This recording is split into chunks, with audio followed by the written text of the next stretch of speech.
I heard you were working on a documentary about your parents. I grew up watching your parents, the great Ann Mira, Jerry Stiller, and I remember they were kind of ubiquitous when I was a kid. I thought they were really funny. I'd see them on like Love American Style, or they'd be in ads. Yeah. And I just knew, oh, these are these really funny people, but I didn't know exactly who they were. And then later on, they came on the show in their own right. Of course, your dad was on Seinfeld, very well known that way. And yeah, I mean, they were a comedy team, and they started in the late 50s, early 60s, and were two young actors who met and fell in love, got married really quickly, and then became starving actors in New York. And after 5 or 6 years, tried to figure out a way that they could make some money. And my dad was the guy who always wanted to be a comedian, grew up during the Depression, idolized Eddie Cantor, people like that.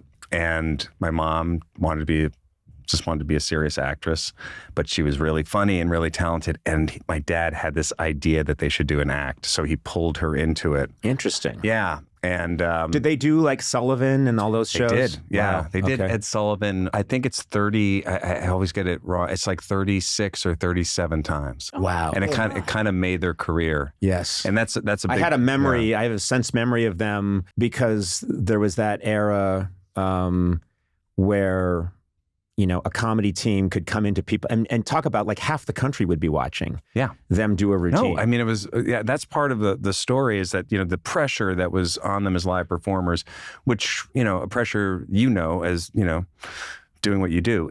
But for them, not like every time they went out, they had to get re-invited back by Sullivan, and they had to do well. So, that was, and they had to do like it wasn't like 2 minutes. It was like 6 or 7 minutes, It's hard for people to know now because there's an infinite number of outlets.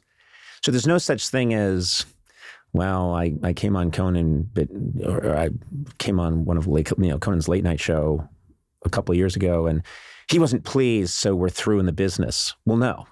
There's a billion other places to go. There's no such thing as, you're through, kid, you displeased me. Right. But this was a different era where if Sullivan didn't like you, and there was a problem, that was it. That could be it. Yeah, and luckily he liked them.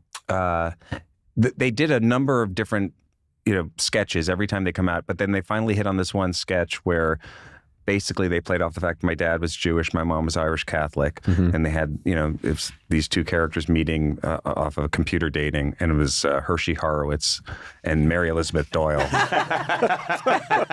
Funny now, still funny. And it was controversial at the time because, they didn't know if people would go for it, but Ed Sullivan's wife, he was Catholic, but his wife was Jewish. Oh, wow, okay. And he loved it, and that was sort of, he kept on inviting them back. And that's, but, you're in the documentary because there are so many, these talk show appearances. I'm kind of also looking at it through the lens of, for me over the years being asked about them, and so many times and really trying to figure out like, well, what is it like? What was it like being their son? Who were they? What was, what's the core of what my experience was with them as parents, and stuff I never really questioned until you start doing something like this and you start looking into it. But we went on with you once, and there was a bit that I was sick and my mom was taking care of me, and my mom and dad came out with me on the show. Yeah. And it's so funny. And then I have to tell you another thing too.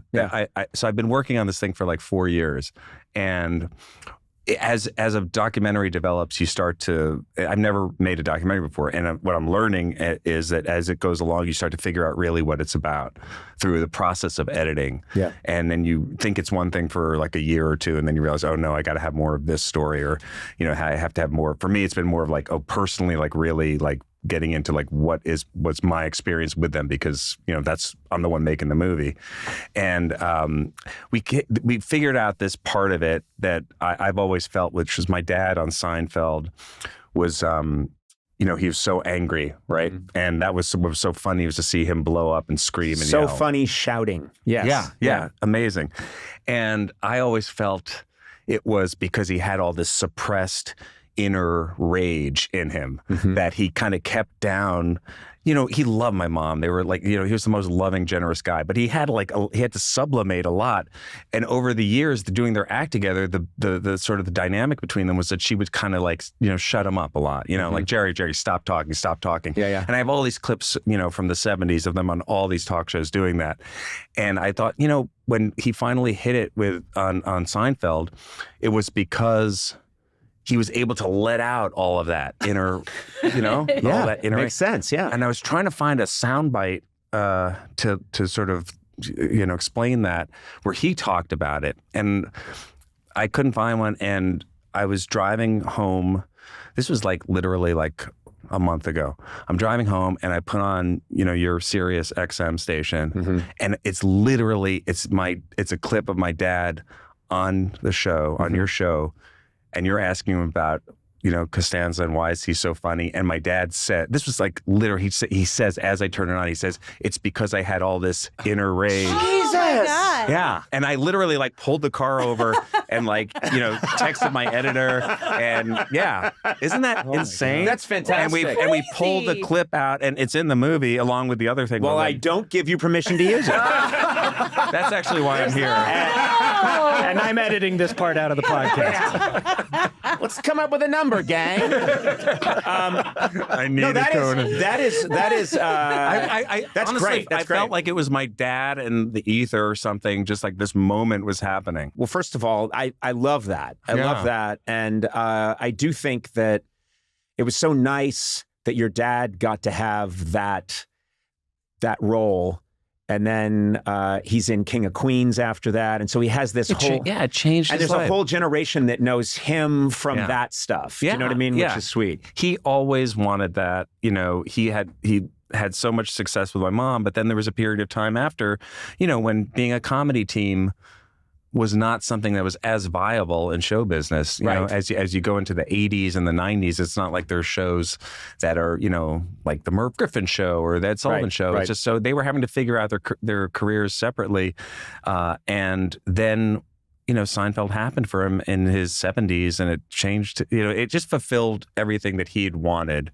And my mom, it wasn't as important to her because she was, I think, happier to kind of stay at home and write and, you know, read biographies, do the Sunday Times crossword puzzle. But my dad, that's what it was, you know, if he was so connected to the audience, to being recognized, it meant so much to him. Yes. Because he was so deprived as a kid. His parents, he had such a tough child. His dad was a cab driver.